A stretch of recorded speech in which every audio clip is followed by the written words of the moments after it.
Hello friends, आप सबका स्वागत है आपके अपने यूट्यूब चैनल एग्जाम लवर पर। हम डिस्कस कर रहे हैं जीके क्वेश्चन सेट नंबर 4। इसमें हम मुगल काल से संबंधित महत्वपूर्ण 20 प्रश्नों को हल करेंगे। तो चलिए स्टार्ट करते हैं। आज का जो पहला क्वेश्चन है वो है, किस मुगल बादशाह ने मुगल साम्राज्य की राजधानी को आगरा से दिल्ली स्थानांतरित किया था? तो हम जानते हैं कि 1526 ईस्वी में बाबर ने मुगल साम्राज्य की नींव रखी थी और उसने अपनी राजधानी आगरा को बनाया था। इसके बाद जो बादशाह हुए थे जैसे हुमायूं और अकबर, उन्होंने भी अपनी राजधानी आगरा को ही रखा। लेकिन आप देखेंगे कि जो बादशाह है शाहजहां, जो कि खुर्रम नाम से भी जाना जाता है, उसने क्या किया था, अपनी राजधानी आगरा से दिल्ली ट्रांसफ़र की थी। इसके अलावा शाहजहाँ के कुछ महत्वपूर्ण काम भी हैं, जैसे कि उसने ताजमहल का निर्माण करवाया था, उसके अलावा लाल किला बनवाया था, और मोती मस्जिद जो कि आगरा वाली मोती मस्जिद, उसका निर्माण करवाया था। जामा मस्जिद दिल्ली में, उसका भी निर्माण करवाया था। तो इस क्वेश्चन का आंसर होगा डी, शाहजहाँ। बढ़ते हैं आगे। प्रश्न नंबर 2, अकबर की युवावस्था में उसका संरक्षक कौन था? तो ये आप सब जानते हैं कि संरक्षक कौन था, बैरम खान था। ऑप्शन डी सही होगा। और बैरम खान का पुत्र था अब्दुल रहीम खाने खाना, वो अकबर के जो नवरत्न थे उसके अंदर शामिल था। बढ़ते हैं आगे। प्रश्न संख्या 3, किसने ऐसे बाग बगीचे जिसके अंदर की बहता हुआ पानी हो उसके निर्माण की परंपरा को प्रारंभ किया था? तो ऐसा कौन सा मुगल बादशाह था? वो था बाबर। बाबर इन चीज़ों का शौकीन था। एक तो बाग बगीचे, पेड़ पौधे, और भारत के जो जलवायु है, मौसम है, यहाँ पर कौन कौन सी वनस्पतियाँ पाई जाती है, जीव जंतु, इनका वो शौकीन था और इनका विवरण अपनी एक डायरी में भी नोट किया करता था। तो इसका ऑप्शन है ए, बाबर। उसने क्या किया था, ऐसे बाग बगीचों का निर्माण करवाया था जिसके अंदर की बहता हुआ पानी हुआ करता था।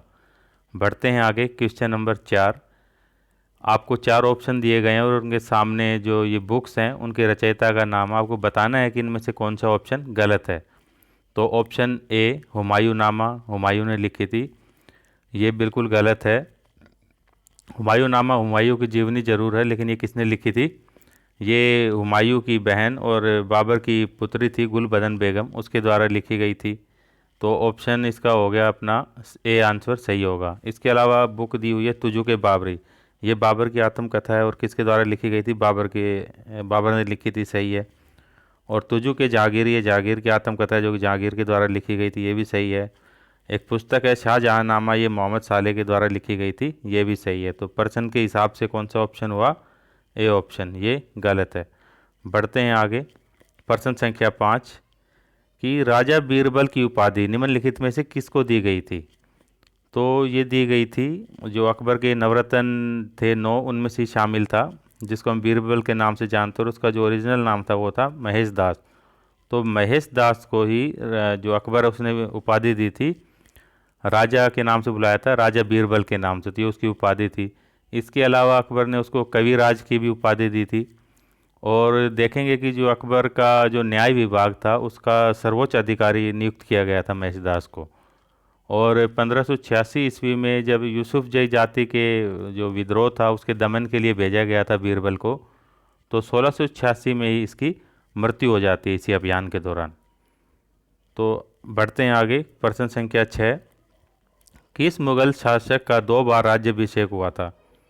किसका 2 बार राज्याभिषेक हुआ था? ऑप्शन देखिए, अकबर, जहांगीर, शाहजहां या फिर औरंगजेब। तो इसका ऑप्शन होगा डी, औरंगजेब। औरंगजेब आप देखेंगे कि सबसे ज़्यादा जो लंबे समय तक शासन करने वाला मुगल बादशाह था वो अकबर था। इसके बाद में औरंगजेब ऐसा दूसरा शासक था जिसने सर्वाधिक लंबे समय तक शासन किया था।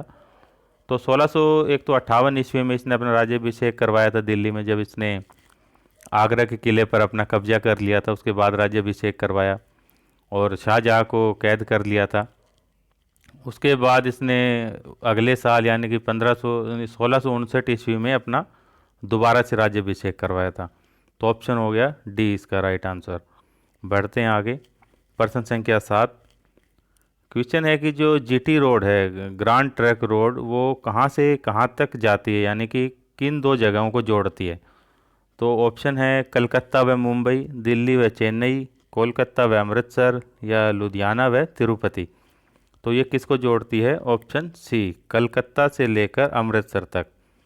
और जो ग्रैंड ट्रंक रोड है, जीटी रोड है, इसका निर्माता कौन था? वो शेर शाह सूरी को माना जाता है। बढ़ते हैं आगे। प्रश्न संख्या 8, शेर शाह सूरी का मकबरा कहाँ पर स्थित है?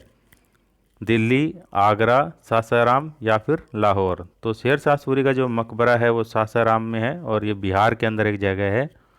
एक झील के अंदर एक ऊंचे टीले के ऊपर बना हुआ मकबरा है, जो कि हिंदू और मुस्लिम शैली में बना हुआ है। और बाहर से अगर आप देखेंगे तो मुस्लिम शैली का कार्य दिखाई देता है। वही अंदर जब मकबरे के अंदर देखते हैं तो जो निर्माण कार्य है वो हिंदू हिंदू शैली के हिसाब से हुआ हुआ है। तो इसका आंसर होगा सी, सासाराम, बिहार के अंदर। बढ़ते हैं आगे। इससे पहले मैं आपको बता दूं, जो शेर शाह सूरी है इनका इसका जो बचपन का नाम था वो था फरीद। फरीद नाम था बचपन का। इसके अलावा जैसे जीटी रोड तो इन्होंने बनवाई थी, इसके अलावा क्या क्या काम किए थे? एक तो जैसे भारत में जो डाक व्यवस्था है उसको भी सुचारू रूप से इन्होंने उस टाइम में प्रारंभ किया था। इसके अलावा इनके कार्यकाल के जो महत्वपूर्ण दो युद्ध है, जैसे कि चौसा का युद्ध है जो कि 1539 ईस्वी में हुआ था। इसके अलावा बिलग्राम का युद्ध जो कि कन्नौज के युद्ध के नाम से भी जाना जाता है, 1540 ईस्वी में हुआ था। और जो ये दोनों युद्ध है वो किसके साथ लड़े थे शेर शाह सूरी ने? हुमायूं के साथ। तो देखेंगे कि 1540 में जब हुमायूं की हार हो गई थी तो उसके बाद शेर शाह सूरी ने दिल्ली में अपना कब्जा कर लिया था और सूरवंश की स्थापना कर दी थी। तो बढ़ते हैं अपने अगले क्वेश्चन की तरफ। प्रश्न संख्या 9, अकबर का जो राज्याभिषेक है वो कहाँ पर हुआ था? हुमायूं की मृत्यु के बाद जो अकबर का राज्याभिषेक है वो हुआ था कलानौर में। कलानौर कहाँ है? पंजाब में एक जगह है गुरदासपुर के नज़दीक, वहीं पर इसका राज्याभिषेक हुआ था अकबर का। और किसने करवाया था? ये जो अकबर का संरक्षक है, जो अभी हमने थोड़ी देर पहले पढ़ा था, बैरम खान, उसके द्वारा करवाया गया था। बढ़ते हैं अपने अगले क्वेश्चन पर। प्रश्न संख्या 10, कि गुरु अर्जुन देव किसके समकालीन थे? कि जो सिख धर्म के पांचवें गुरु थे गुरु अर्जुन देव सिंह, तो ये किसके समकालीन थे? ये थे जहांगीर के समकालीन थे। और ये जो गुरु अर्जुन देव है ये सिख धर्म के पांचवें गुरु हो गए। और इसके अलावा सिख धर्म के ऐसे पहले गुरु थे जो कि जिनको शहीदी प्राप्त हुई थी, यानी कि जहांगीर के द्वारा इनको शहीदी दे दी गई थी। और क्यों दे दी गई थी? जो जहांगीर का बेटा था खुसरो, उसने जहांगीर के खिलाफ विद्रोह कर दिया था और जो गुरु अर्जुन देव जी है उन्होंने खुसरो को सहयोग दिया था अपना। तो इसी चीज़ को लेकर जहांगीर ने उनको यानी कि मरवा दिया था, शहीदी प्राप्त हो गई थी गुरु अर्जुन देव को। बढ़ते हैं आगे। प्रश्न संख्या 11, किस मुगल शासक को आलमगीर के नाम से जाना जाता है? ऑप्शन है अकबर, शाहजहाँ, जहांगीर या फिर औरंगजेब। तो ये काफ़ी बार बता चुका हूँ मैं कि औरंगजेब को जाना जाता था, आलमगीर या फिर जिंदा पीर भी कह सकते हैं। तो इसका ऑप्शन हो गया ऑप्शन नंबर डी। इसके अलावा ये बताया मैंने आपको कि ये अकबर के बाद दूसरा सर्वाधिक लंबे समय तक शासन करने वाला मुगल बादशाह था और 2 बार इसका राज्याभिषेक हुआ था। प्रश्न संख्या 12, सम्राट अकबर द्वारा किसको जरी कलम की उपाधि प्रदान की गई थी? तो ये ऑप्शन है मोहम्मद हुसैन। ये वैसे ही आपको याद रखना होगा, मोहम्मद हुसैन। प्रश्न संख्या 13, किसके समय में मलिक मोहम्मद जायसी ने पद्मावत की रचना की थी? बहुत ही महत्वपूर्ण पुस्तक है पद्मावत, और इसके रचयिता कौन है? काफ़ी बार क्वेश्चन आता है कि पद्मावत के रचयिता कौन है, तो मलिक मोहम्मद जायसी है। और ये किसके समकालीन थे? ये शेर शाह सूरी के समकालीन थे और इन्होंने पद्मावत जो पुस्तक है उसकी रचना की थी। पद्मावत पुस्तक में क्या है? इसमें अलाउद्दीन खिलजी के बारे में बताया गया है कि किस तरह से जो मेवाड़ की महारानी थी रानी पद्मावती, उसको प्राप्त करने के चक्कर में यानी कि जो भी युद्ध हुआ था तो उसका विस्तृत वर्णन किया गया है पद्मावत के अंदर। बहुत से इतिहासकार इस पुस्तक को प्रमाणिक नहीं मानते हैं, लेकिन फिर भी ये क्वेश्चन काफ़ी पूछा जाता है। प्रश्न संख्या 14, किसने चौसा की लड़ाई जो कि 1539 ईस्वी में हुई थी हुमायूं को पराजित किया था? ये अभी हमने डिस्कस किया जब शेर शाह सूरी के बारे में पढ़ रहे थे। तो इसका ऑप्शन होगा ए, शेर शाह सूरी। हुमायूं के साथ 2 महत्वपूर्ण लड़ाई हुई थी। एक तो ये चौसा का युद्ध हो गया, उसके बाद इसके अगले साल 1540 ईस्वी में बिलग्राम का युद्ध, जिसको हम कन्नौज का युद्ध बोलते हैं, तो वो भी किया था शेर शाह सूरी ने हुमायूं के साथ। उसमें भी हुमायूं की पराजय हो गई थी। बढ़ते हैं अगले क्वेश्चन पर। प्रश्न संख्या 15, किस मुगल शासक ने 2 बार शासन किया? एक तो था कि 2 बार राज्याभिषेक किसने करवाया, तो औरंगजेब ने करवाया था। अब बताना है कि कौन सा मुगल शासक था जिसने 2 बार शासन किया। तो वो शासक था हुमायूं। एक तो जब बाबर की मृत्यु हो गई थी तब इन्होंने शासन किया था कुछ समय तक। उसके बाद ये मैंने अभी बताया आपको कि जो बिलग्राम कन्नौज का युद्ध हुआ था 1540 ईस्वी में, तो उसके बाद पराजित होने के बाद ये हुमायूं चला गया था, सत्ताहीन हो गया था। उसके बाद सूर्यवंश की स्थापना हो गई थी 15 वर्ष के लिए। उसके बाद इसने दोबारा से शासन किया था, जो 1555 ईस्वी में दोबारा से युद्ध जीता था और दोबारा से मुगल वंश का जो शासन था वो प्रारंभ हो गया था। प्रश्न संख्या 16, भारत में बीवी का मकबरा कहाँ पर है? तो बीवी का मकबरा जो है वो कहाँ पर है? वो है औरंगाबाद में है, महाराष्ट्र के अंदर है। और ये जो किसकी याद में बना हुआ है? ये बना हुआ है दिलरास बानो बेगम की याद में, जो कि औरंगजेब की पत्नी थी, उसकी याद में बना हुआ है। और ये बनवाया किसने था? औरंगजेब ने बनवाया था, या यूं कहिए कि जो आजम शाह था औरंगजेब का बेटा, उसके द्वारा निर्माण करवाया गया था इस बीवी के मकबरे का, औरंगाबाद में है। प्रश्न संख्या 17, जो फतेहपुर सीकरी के अंदर जो शेख सलीम चिश्ती का जो मकबरा है वो क्या था? लाल पत्थरों से निर्मित था। तो किस मुगल शासक ने उस लाल पत्थरों को हटवा कर वहाँ पर संगमरमर का कार्य करवाया था? तो वो किसने करवाया था? जहांगीर के द्वारा करवाया गया था। तो जहांगीर के द्वारा, शेख सलीम चिश्ती की दरगाह थी, उसी के आशीर्वाद से सलीम का यानी कि जहांगीर का जन्म हुआ था। तो अकबर ने उसका मकबरा बनवाया था। तो शायद जब जहांगीर का समय काल आया था तो उसने लाल पत्थरों की जगह पर वहाँ पर संगमरमर के पत्थर लगवा दिए थे। प्रश्न संख्या 18, किस मुगल शासक को पहले आगरा में दफनाया गया और बाद में काबुल में दफनाया गया? तो वो किसको दफनाया गया था? बाबर को।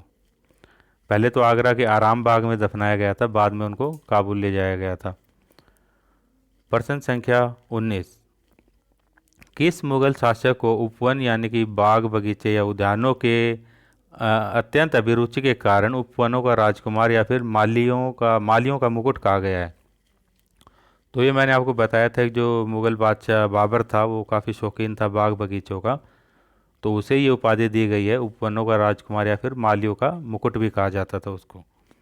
आज का अंतिम क्वेश्चन है कि कौन सा पहला मुगल शासक था जिसने कुषाण साम्राज्य के पतन के बाद भारतीय साम्राज्य में काबुल और कंधार को शामिल किया गया था? यानी कि जब भारत पर कुषाण साम्राज्य का राज था, जो कि 30 ईस्वी से लेकर 225 ईस्वी तक रहा था, तो उस समय जो काबुल और कंधार है तो वो एरिया भी भारत के अंदर शामिल हुआ करता था। तो ऐसा कब हुआ था इसके बाद कि ये एरिया जो है वह फिर से भारत के अंदर शामिल हुआ हो? तो ये जब बाबर भारत का बादशाह बना था तो उसने ऐसा किया था कि काबुल और कंधार को भी उसे अपने विजित प्रदेशों में मिला लिया था, और भारत का विस्तार कहाँ तक हो गया था? काबुल और कंधार तक हो गया था। तो इसका ऑप्शन हो गया ए सही। तो फ्रेंड्स, ये थे आज के 20 क्वेश्चन। कल फिर मिलते हैं क्विज के अंदर 20 अत्यंत ही महत्वपूर्ण प्रश्नों के साथ। तो चैनल को अधिक से अधिक लाइक करें, शेयर करें, सब्सक्राइब करें। Thank you so much.